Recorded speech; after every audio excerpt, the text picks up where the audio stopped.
mental health literacy is abysmally low. And most times, when most people think about mental illness, what comes to their minds is the mad person on the street. A lot of people think mental illness is all about madness, like roaming the streets nude or in tattered and dirty clothes, grossly unkempt, with overgrown hair, talking to self and eating from the dustbin. Yes, the mad person on the street is mentally ill, but that is not all about mental illness.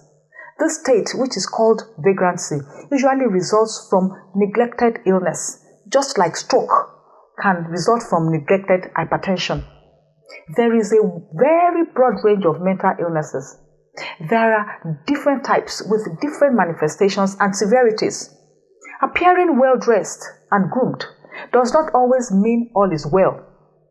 Someone may be experiencing severe mental distress and still appear dapper. Going to work regularly does not always mean all is well. Some do, but perform below their potentials. This is a phenomenon called presenteeism. So, what is mental illness?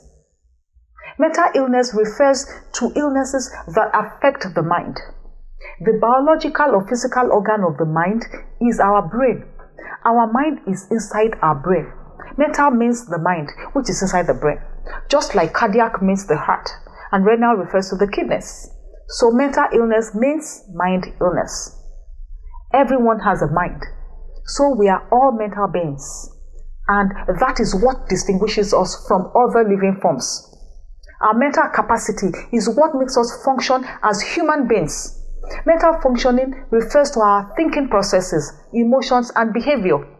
Mental illness refers to aberrations or anomaly or problem in any of these areas of functioning that affects our daily capacities and activities, interpersonal relationships, work, academics, or other endeavors. Before we continue, let me say this. A lot of people think mental illness is a taboo, or it is the result of some supernatural occurrence, or a spell, or what have you. But remember that our mind is in our brain, and our brain is a biological organ of our body, just like the heart, or skin, or the kidney, and so on. If those other organs of the body can be affected by illnesses, so also the brain, or mind, can be affected. Mental disorder or mental illness is an illness of the mind. The brain is the organ of the mind and can be affected by illness just like any other organ of the body. Health and illness are parts of our existence as humans. Therefore, mental illness can happen to anyone. No one is immune. They are not illnesses that can be willed away. They are medical conditions that require treatment, just like other illnesses require treatment. Illnesses like diabetes, arthritis, hypertension, glaucoma, or asthma. As long as you have a brain, it can happen to you, even though there might be differences in our degrees of vulnerabilities, that is, our susceptibilities. There are different types, different symptoms of various severities, and different impacts of mental illness, just as it is with other illnesses. For example, in hypertension or diabetes, there are mild, moderate, and severe levels and impacts. For the purpose of our discussion today, we will look at this from two angles. One, symptoms that are easy to identify, and two, symptoms that may be difficult to identify. It is important that you know this, these things, so that you can seek help before things get complicated or out of hand and difficult. Some types of mental illness may present with bizarre or unconventional symptoms. For example, laughing to self, neglecting personal hygiene, hallucinations, that is perceiving things that are not there, or delusions, that is believing things that are not true despite evidence to the contrary. These symptoms are readily obvious. However, there are many other types of mental illness which affect much more persons and may not present with bizarre or obvious symptoms, especially at the onset. Majority start insidiously, that is gradually, and may be noticeable at the start only by people very close to the individual affected, who are able to pick the subtle changes. Please note that every illness has a trajectory, that is a path of progression. Symptoms usually progress from mild to worse if nothing is done. The presentation, that is the noticeable symptoms, depend on the area of or areas of mental functioning affected. When it involves large areas of our mental processes, there is a pervasive decline in our functioning. Sometimes it is circumscribed or limited to a particular area, and the person keeps functioning well in other aspects of his mental life not affected by that pathology. Some reasons why many people may not readily recognize mental illness is because some of the symptoms experienced are things that people without mental illness may experience from time to time. For example, we all experience changes in sleep and appetite patterns, changes in our mood, or the desire to participate in activities.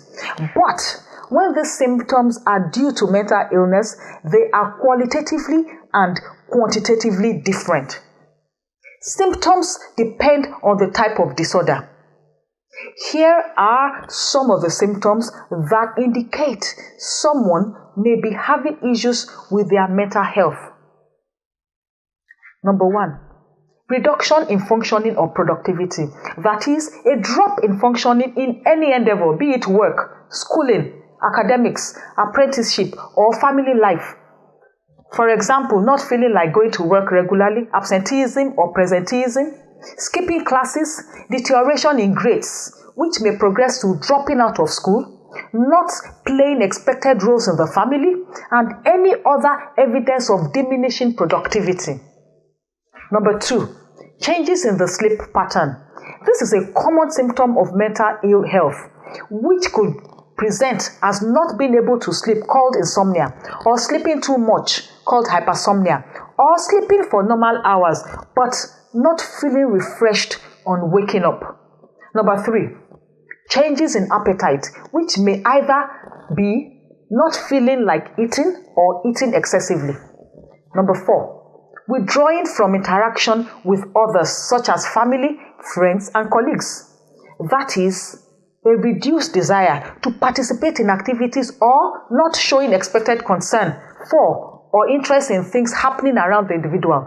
Number 5, problems with thinking, such as not being able to concentrate on tasks, forgetfulness, confusion, which may manifest as illogical thoughts, irrelevant thoughts, or saying things that are completely out of place.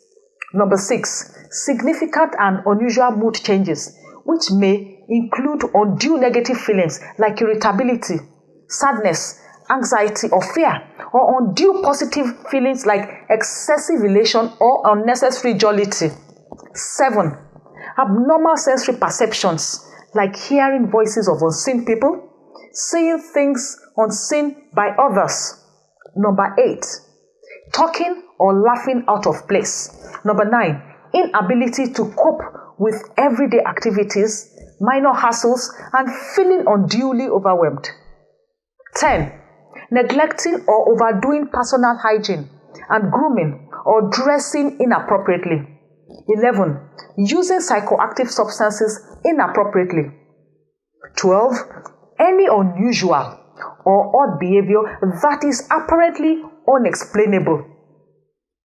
This list of symptoms is not exhaustive, and there are some more, but these are the very common symptoms that usually show.